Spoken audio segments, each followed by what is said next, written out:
वालेकुम नाज़रीन, आवां इमरान अली उडो अवां ॾिसी रहिया आहियो क़ौमी सोच न्यूज़।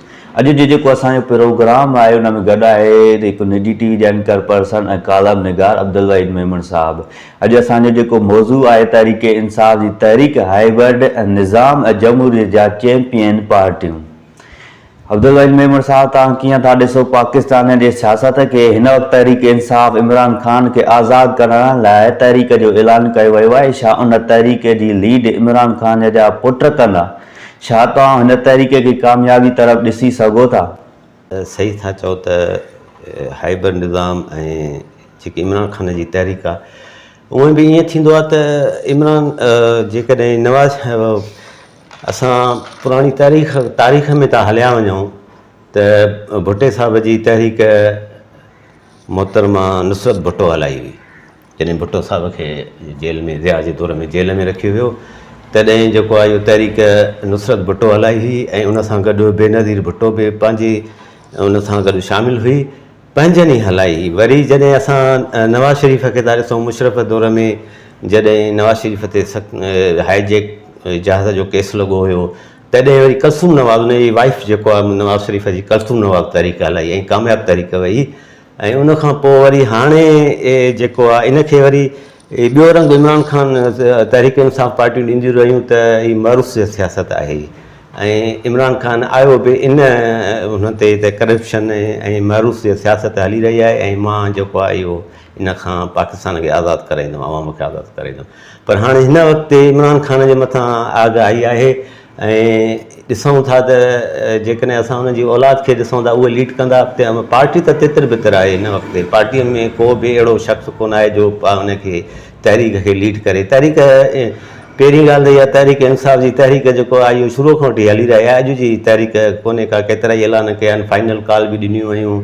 अली अमीन गंडापुर इस्लामाबाद ते कब्ज़ो बि करणु आयो, जेल जा दरवाज़े बि टोड़े करे इमरान ख़ान खे आज़ादु करण लाइ निकितो हुयो। इहे सभु फेल विया। इहे जेको आहे इहो ॻाल्हियूं सभु छा इन जे करे जो का लीड न आहे, लीडिंग न आहे, जो का एतमाद साज़ी न आहे पाण में पार्टीअ में।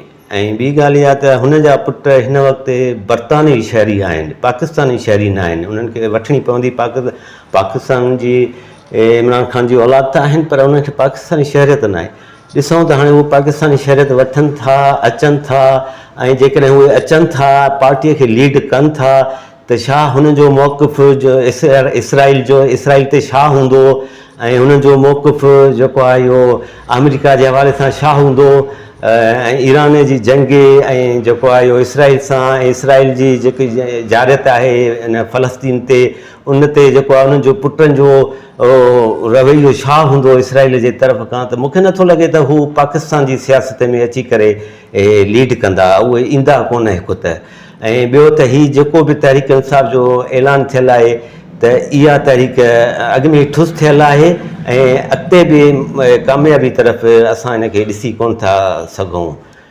बाक़ी रही ॻाल्हि इहा इमरान ख़ान पाण ई ख़ुदकश हमला कया आहिनि ऐं असां इमरान ख़ान खे जेको आहे इहो बंदि गलीअ में ॾिसूं था हिन वक़्तु। तहरीक इंसाफ़ जो मुस्तक़बिल ॾाढो ॾुखियो आहे।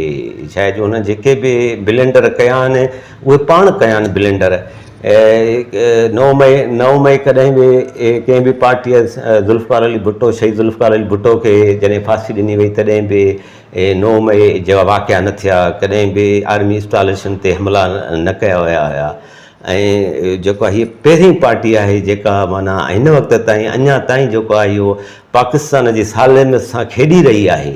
हीअ तहरीक इंसाफ़ जे हिन वक़्तु बि तोड़े जो सफ़ा खॾ में हलिया विया आहिनि, तॾहिं बि पाकिस्तान जी सालत सां अञा ताईं खेॾी रहिया आहिनि ऐं इनखे जेको आहे इहो स्पेस न मिलंदो हिन वक़्तु बि कॾहिं बि तहरीक इंसाफ़ खे जेको आहे इहो इन जी मां त इन जी सियासत ख़तमु शुदो ॾिसां थो। जमहूरियत जे चैंपियन पार्टियूं आहिनि पाकिस्तान पीपल्स पार्टी, मुस्लिम लीग नून। हिन हाइब्रिड निज़ाम खे क़बूल कयो वियो आहे, उनखे अवां कीअं था ॾिसो? इमरान साहब जेका तव्हां ॻाल्हि कई त जमहूरियत जूं पार्टियूं जेको आहे वाक़ई जमहूरियत जी दावेदार पार्टियूं, पीपल्स पार्टी पहिरियों त असां हुनखे वॾो जमहूरियत जो दावेदार चऊं था ऐं ॿियो नंबर ते इहो नून लीग। मिसाक जमहूरियत बि कई उन्हनि ऐं मिसाक मैशत बि कई। मसइलो इहो आहे त इहे हाइब्रिड निज़ाम जेको आयो हुयो उहे हाइब्रिड निज़ाम आयो इमरान ख़ान जे दौर में, जेके ज़हीरुल इस्लाम जनरल ज़हीरुल इस्लाम जॾहिं ISI जो DGI साहिबु हुयो त इहो सिस्टम उतां शुरू थियो। इमरान ख़ान खे 2014 जे धणा हणायूं, पार्लियामेंट ते जॾहिं हमला थिया, TV स्टेशन ते हमला थिया ऐं कुझु न थियो इमरान ख़ान खे। ऐं उन वक़्तु एक्शन थियणो हुयो। शायदि इहो बि पाकिस्तान जी सालमियत ते हमिलो आहे हिकु।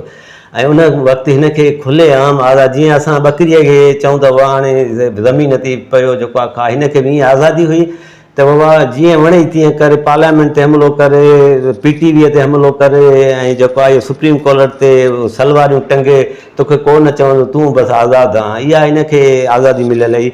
उन खां पोइ 14 में हिन जो कामयाबु सिस्टम हली न सघियो, जमहूरियत उन वक़्तु मज़बूत हुई।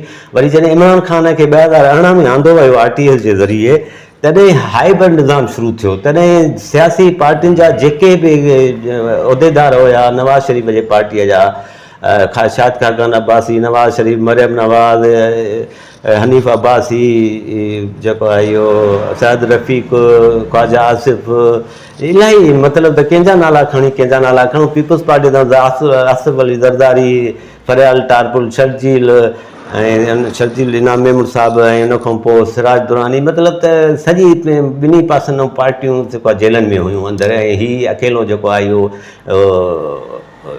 एॾो स्पेस ॾिनो हुनखे जेको आहे इहो इस्टेब्लिशमेंट खे, जो हू असेंबली इस्टेब्लिशमेंट हलाईंदियूं हुयूं उन वक़्तु, एॾो स्पेस ॾिनो हिन। इमरान ख़ान खे जे दौर में असांजी जमहूरियत पार्लियामेंट जी तौक़ीर थी वई। पार्लियामेंट ज़बरदस्त माना घणी कमज़ोर थी वई। पार्लियामेंट हर इदारो कमज़ोर जी तरफ़ वञी रहियो हुयो।